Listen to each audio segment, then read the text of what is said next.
Je m'appelle Mariana Valverde, j'ai 42 ans et je suis chirurgienne pédiatrique depuis plus d'une décennie à Porto Alegre, dans le sud du Brésil. Pendant des années, ma vie tournait autour de la science, de la médecine et de la précision chirurgicale. J'ai toujours cru que tout pouvait être expliqué à partir de données et de logique. Mais ce qui m'est arrivé le 17 septembre 2024 a profondément ébranlé ma vision du monde et a complètement transformé ma façon de voir la vie, la mort et le destin de l'humanité. Oui, j'ai trouvé Jésus. Et il m'a révélé 6 événements terrifiants qui se produiront en juin 2025. Ce que j'ai vu lors de cette réunion va à l'encontre de tout ce que la raison peut expliquer, mais je n'ai aucun doute. C'est un avertissement, un appel urgent à nous préparer spirituellement. Plus rien ne sera comme avant. Avant de tout vous raconter, dites-moi dans les commentaires de quelle ville vous écoutez. Je veux sentir que nous sommes proches, même si nous sommes physiquement séparés. Et s'il vous plaît, aimez cette vidéo, abonnez-vous à la chaîne et partagez vos impressions sur cette expérience. Que cet espace soit un lieu d'écoute, de foi et d'apprentissage mutuel. Partons ensemble pour ce voyage.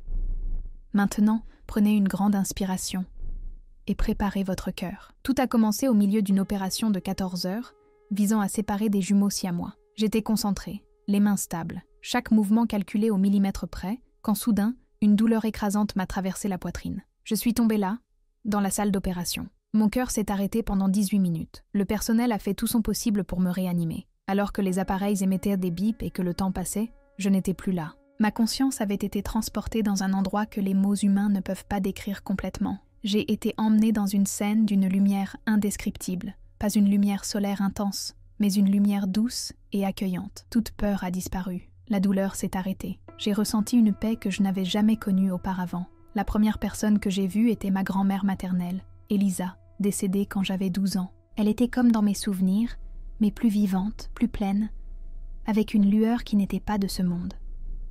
Elle sourit et dit d'un ton affectueux « Petite fille, n'aie pas peur.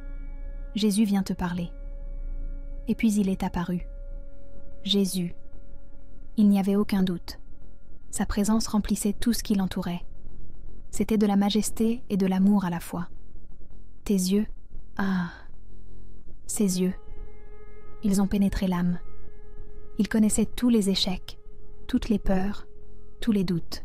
Et pourtant, il m'aimait, aucun jugement, juste de la miséricorde. « Mariana, dit-il d'une voix à la fois ferme et douce, je vous ai amenée ici parce que le temps presse. Il y a des choses que mon peuple doit savoir. Je suis tombée à genoux, non pas par peur, mais par révérence. Il m'a soulevée avec ses mains et, au contact, j'ai ressenti une chaleur qui n'était pas physique. C'était comme si son amour coulait à travers chaque cellule de mon corps. N'ayez pas peur, dit-il. Je vais vous montrer 6 événements qui se produiront en juin 2025. C'est proche. Ils sont écrits et personne ne peut les arrêter. Mais mon peuple doit être prêt. Et dès qu'il a fini de parler, le paysage autour de nous s'est transformé et les visions ont commencé. Chaque vision était si vive, si intense, que j'avais l'impression d'être réellement présent à ces événements. La première révélation que Jésus m'a montrée s'appelait « la grande apostasie ». J'ai vu des églises dans plusieurs pays, mais beaucoup étaient vides, d'autres presque sans vie. Et le plus effrayant, ce qui restait là n'était pas un véritable culte. Les gens ne cherchaient plus Dieu, mais des doctrines qui contredisaient complètement les Écritures. J'ai vu des chefs religieux prêcher que le péché n'avait plus d'importance, que tout le monde irait au paradis, peu importe ce qu'ils croyaient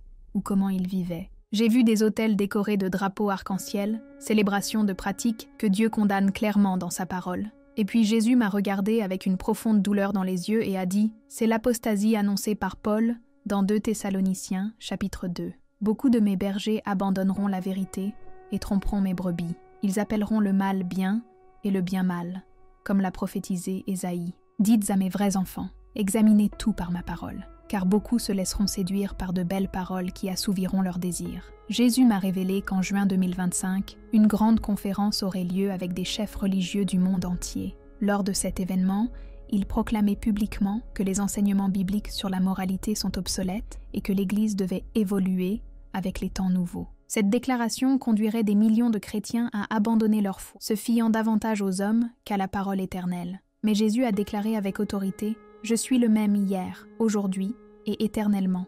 Ma parole ne change pas. Ceux qui me connaissent vraiment sauront discerner le mensonge et ne seront pas trompés. » La deuxième vision était intitulée « La grande persécution ». J'ai vu des chrétiens être arrêtés dans des endroits où je n'aurais jamais imaginé voir une telle intolérance. Aux États-Unis, au Canada et en Europe, des pasteurs étaient traînés hors de leur chair par la police, simplement parce qu'ils prêchaient directement à partir de la Bible. J'ai vu des familles chrétiennes se faire retirer leurs enfants par l'État parce qu'à refuser d'enseigner des idéologies contraires aux principes bibliques. J'ai vu des gens perdre leur emploi, leur maison, leur liberté, simplement parce qu'ils ne voulaient pas nier la vérité des Écritures. Jésus m'a expliqué, cette persécution sera sans précédent en Occident depuis l'Empire romain. Elle débutera en juin 2025, avec de nouvelles lois qui qualifieront les enseignements bibliques de discours de haine. Nombre de mes enfants seront pris au dépourvu, car ils se croyaient en sécurité dans leurs églises confortables et leur pays démocratique. J'ai vu certains renier leur foi pour échapper à la douleur, tandis que d'autres est resté fermes même face à la mort. Et ceux qui résistaient avaient quelque chose d'extraordinaire sur leur visage, une paix surnaturelle, une joie qu'aucune souffrance ne pourrait effacer. Heureux ceux qui sont persécutés pour la justice, a dit Jésus, car le royaume des cieux est à eux. Cette persécution séparera le bon grain de l'ivraie, les vrais disciples de ceux qui prétendaient simplement me suivre. La troisième vision s'appelait « La grande tromperie des signes et des prodiges ». Cette fois, j'ai été témoin de manifestations surnaturelles se produisant dans différentes parties du monde. Des êtres célestes ont commencé à apparaître, ou du moins, ils ressemblaient à des anges. Mais il y avait quelque chose d'étrange chez eux, quelque chose de faux, quelque chose de sombre caché sous la lumière. Ils ont réalisé des guérisons miraculeuses, multiplié la nourriture, et même simulé des résurrections. Mais ce qu'ils disaient ne venait pas de Dieu. Ils prêchaient que toutes les religions menaient à Dieu, que Jésus n'était qu'un des chemins, que nous entrions dans une nouvelle ère d'illumination spirituelle universelle. Et la chose la plus effrayante, des millions de personnes y ont cru. Même de nombreux chrétiens étaient trompés. Nana, si possible, même les élus seraient trompés, m'a averti Jésus, me rappelant ces paroles dans Matthieu 24. Satan se fait passer pour un ange de lumière, et ses serviteurs accompliront aussi des signes extraordinaires. Mais le critère n'est pas le miracle, mais le message. Toute doctrine qui nie que je sois le seul chemin vers le Père vient de l'ennemi, aussi merveilleuse soit-elle. Il m'a montré que, en juin 2025, ces êtres trompeurs se manifesteraient simultanément dans des lieux religieux de grande importance, des cathédrales, des temples et même des sanctuaires en plein air. Ce serait un spectacle mondial. Mais derrière toute cette beauté, il y a un plan sombre, détourner les gens de la vérité. Ces êtres trompeurs prétendaient apporter un message de paix et d'unité divine. Mais la véritable intention derrière tout cela était bien plus sombre. Ils voulaient unir toutes les religions du monde sous un seul système spirituel, un faux système qui niait la divinité exclusive de Jésus-Christ et le salut par son sang seul. C'était le début d'une religion mondiale sans croix, sans repentance, sans vérité. La quatrième vision a été appelée par Jésus le grand effondrement économique. J'ai vu les systèmes financiers mondiaux s'effondrer comme un château de cartes, des banques en faillite, des monnaies qui perdent instantanément leur valeur, des supermarchés pillés et des gens qui se battent pour un morceau de pain. Mais ce n'était pas un effondrement ordinaire. Il s'agissait d'une crise soigneusement planifiée et fabriquée pour forcer la population à accepter un nouveau système économique mondial. Dans ce nouveau système, personne ne pouvait acheter ou vendre sans accepter une marque, appliquée sur la main droite ou sur le front. J'ai vu des foules faire volontairement la queue pour le recevoir, croyant que c'était le seul moyen d'accéder à la nourriture, aux médicaments et aux ressources de base. Elle a été présentée comme une avancée technologique, sûre, pratique et innovante. Mais en esprit, c'était la marque de la bête, exactement comme décrite dans Apocalypse 13. Jésus m'a prévenu. Cet effondrement sera soudain et se produira en juin 2025. Il surprendra la plupart des gens. Ceux qui se sont préparés spirituellement et avec sagesse pratique pourront aider les autres et proclamer l'Évangile au milieu du chaos. Mais il est vital que mon peuple comprenne. Accepter cette marque, c'est choisir la séparation éternelle d'avec moi. Il m'a montré combien de chrétiens seraient poussés à accepter la marque, avec des arguments affirmant qu'il s'agissait simplement d'une exigence économique, sans rapport avec la religion. Mais alors Jésus m'a regardé droit dans les yeux et m'a dit « Recevoir cette marque sera un acte d'adoration envers l'ennemi. Même face à la faim ou à la douleur, ne l'acceptez pas. Cette décision déterminera vos destinées éternelles. » La cinquième vision était le début de la grande tribulation. J'ai vu des catastrophes naturelles se produire simultanément dans tous les coins de la planète. Des tremblements de terre dévastent des métropoles entières. Les tsunamis détruisent les villes côtières. Des volcans crachent des cendres qui assombrissent le ciel. De violentes tempêtes détruisent tout sur leur passage. Mais Jésus m'a montré que ce n'était pas un hasard. C'était l'accomplissement exact de ce qui était annoncé dans le livre de l'Apocalypse. Il a dit « Ce que vous voyez commencera en juin 2025. Ce sera un signe clair que la fin des temps est arrivée. » Telles les douleurs de l'enfantement, ces événements deviendront de plus en plus intenses et fréquents. Alors que la terre gémissait, j'observais les réactions. Certains couraient vers Dieu avec un repentir sincère. D'autres se rebellaient encore plus contre lui. J'ai vu des chrétiens risquer leur vie pour aider les blessés, nourrir les affamés et proclamer le salut, même au milieu de la terreur. Jésus a expliqué, ces tragédies ne sont pas des châtiments, mais les conséquences d'un monde qui m'a rejeté. Le péché a contaminé toute la création, et celle-ci gémit dans l'attente de la rédemption. Même au cœur du jugement, je continue d'exercer ma miséricorde. Nombreux sont ceux qui ouvriront les yeux à la vérité en ces jours sombres et trouveront le salut. La 6e et dernière vision était la plus troublante de toutes. Jésus l'a appelée l'ascension de l'antéchrist final. J'ai vu émerger un homme comme le monde n'en avait jamais vu. Il semblait avoir toutes les réponses. Il était charismatique, extrêmement intelligent et possédait une sagesse qui confinait au surnaturel. Cet homme semblait tout résoudre. Il stabilisait l'économie, calmait les catastrophes naturelles et parvenait même à sceller des accords de paix entre des nations auparavant ennemies. Les gens l'ont salué comme un sauveur mondial. J'ai vu des images gigantesques de cet homme érigé dans les grandes capitales. J'ai vu des foules s'agenouiller devant ses statues. Quiconque refusait d'adorer était exécuté sans pitié. Cet homme prétendait être Jésus lui-même et revenu sur terre. Mais mon esprit a reconnu. Il était à l'opposé de tout ce que j'avais vécu aux côtés du vrai Christ. Alors Jésus me dit sévèrement, c'est le fils de perdition, l'homme de péché dont Paul a parlé. Il apparaîtra peu après les autres événements. Également en juin 2025, il viendra avec des signes et des prodiges mensongers. Il séduira beaucoup de gens, même parmi les miens, si possible. Mais ceux qui me connaissent vraiment sauront qu'il est mon ennemi. Le faux Christ qui apparaissait dans la vision avait des capacités qui imitaient celles de Jésus. Il guérissait les malades, calmait les tempêtes et faisait même croire qu'il ressuscitait les morts. Mais son discours était complètement différent. Il n'a pas glorifié le Père, il s'est exalté lui-même. Il a promis aux gens que s'ils le suivaient, ils deviendraient également des dieux. C'était le même mensonge que le serpent avait murmuré aux oreilles d'Ève en Éden. Après m'avoir montré ces 6 visions, Jésus a passé du temps avec moi pour m'expliquer pourquoi tout cela devait arriver et comment ses enfants devaient se préparer. Il m'a dit que chaque détail était déjà prophétisé dans les Écritures et que ces événements seraient nécessaires pour séparer ceux qui lui appartiennent vraiment de ceux qui disent simplement croire. « Mariana, m'a-t-il dit avec un profond sérieux, le temps de préparation touche à sa fin. Pendant près de 2000 ans, j'ai attendu patiemment, ne voulant pas que quelqu'un soit perdu, comme l'a écrit Pierre. Mais la patience de mon Père ne sera pas éternelle. Le temps viendra où chaque être humain devra décider, celui qu'il désire servir. Jésus m'a révélé quelque chose qui m'a laissé ébranlé.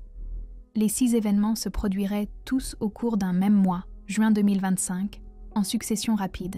Il a expliqué que de nombreux chrétiens seraient pris au dépourvu, parce qu'ils avaient appris qu'ils seraient enlevés avant toute tribulation. Mais Jésus a été direct. Je n'ai jamais promis une vie facile à mes disciples.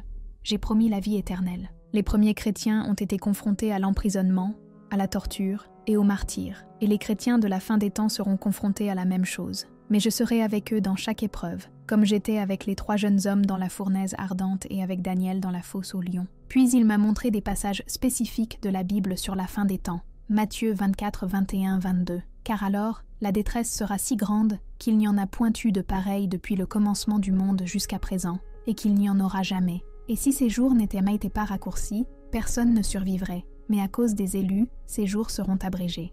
2 Thessaloniciens 2, 3. Que personne ne vous séduise d'aucune manière, car ce jour ne viendra pas sans que l'apostasie ne vienne auparavant, et que l'homme du péché se révèle, le fils de la perdition, qui s'oppose et s'élève au-dessus de tout ce qu'on appelle Dieu, ou de ce qu'on adore, de sorte qu'il s'assit dans le temple de Dieu, se proclamant lui-même Dieu. Apocalypse 13, 16, 17. À tous petits et grands, riches et pauvres, libres et esclaves, fais-leur faire une marque sur leur main droite ou sur leur front, afin que personne ne puisse acheter ou vendre, sauf celui qui a la marque, le nom de la bête ou le nombre de son nom.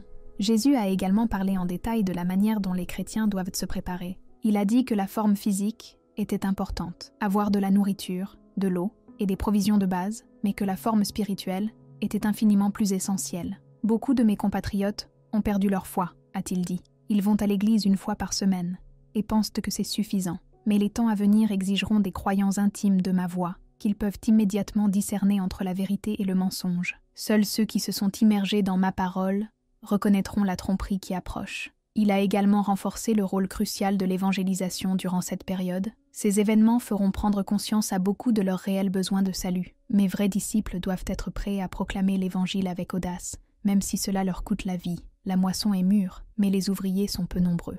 Jésus m'a montré que des millions de personnes qui se moquaient autrefois de la foi seraient désormais ouvertes à entendre parler du salut. Les tragédies, les erreurs et l'effondrement feraient. Les cœurs endurcis reconnaissent enfin qu'il n'y a qu'un seul chemin, une seule vérité, une seule vie. Jésus m'a expliqué que les catastrophes, les persécutions et l'effondrement dont j'ai été témoin ne seraient pas seulement des jugements, mais des opportunités. La souffrance enlèverait à de nombreuses personnes leur faux sentiment de sécurité, et cela les amènerait à voir leur véritable besoin de Dieu. Avec de l'amour dans les yeux, il dit « Certains des plus grands évangélistes de l'histoire naîtront au milieu de la tribulation. Les hommes et les femmes qui se sont moqués de mon nom aujourd'hui me proclameront avec assurance demain. Mais Jésus m'a aussi prévenu, de faux docteurs surgiront en force durant cette période. » Ils essayèrent de réinterpréter les événements prophétiques, affirmant qu'ils n'étaient pas un accomplissement de l'Écriture. Ils prêcheraient l'adaptation, le compromis et la survie à tout prix. Jésus m'a sérieusement prévenu. Beaucoup diront que tout cela est symbolique. Cette foi doit s'adapter au nouveau monde. Mais je te le dis, Mariana, il vaut mieux perdre ta vie physique que de perdre ton âme éternellement. Il a ensuite parlé à nouveau de la marque de la bête, cette fois avec des détails encore plus choquants. Il a dit que la technologie existe déjà et serait présentée comme la solution parfaite aux problèmes économiques, rapide, pratique, sûr. Mais l'avertissement était clair, quiconque accepte cette marque, pour quelque raison que ce soit, sera éternellement perdu. Il n'y aura pas de seconde chance. Même dans le désespoir, mes enfants doivent avoir confiance que je pourvoirai à tous leurs besoins. J'ai nourri 5000 personnes avec 5 pains et 2 poissons. Ne serais-je pas capable de prendre soin des miens pendant la tribulation? Jésus a également souligné l'importance de la communion chrétienne en cette période difficile. Mes enfants devront marcher ensemble. Soutenez-vous les uns les autres, prendre soin des besoins de chacun. Comme dans l'Église primitive, tout devra être partagé. La nourriture, le logement, la foi et le courage. J'ai vu alors des réseaux de chrétiens se forment secrètement. Ils ont partagé des provisions, caché les persécutés et rassemblé pour adorer dans des lieux cachés. Il n'y avait pas de luxe, pas de technologie, mais la présence du Saint-Esprit était palpable. Ces communautés clandestines étaient plus fortes que n'importe quelle méga-église moderne, parce qu'ils avaient été purifiés par le feu de la persécution. Tout au long de la conversation, Jésus n'a jamais manqué d'affirmer son amour pour l'humanité. Il m'a cité Ézéchiel, « Je ne prends aucun plaisir à la mort du méchant ». Ces événements ne sont pas motivés par un désir de punir, mais par une humanité qui a choisi la rébellion plutôt que la repentance. Même au milieu du jugement, il a répété « Celui qui invoquera mon nom sera sauvé jusqu'à son dernier souffle ». Jésus m'a révélé quelque chose de surprenant. La tribulation sera la plus grande période de moisson spirituelle de l'histoire. Plus d'âmes se soumettront à moi au cours de ces 7 années qu'à tout autre moment de l'histoire de l'humanité. Il a dit « Satan désire la destruction.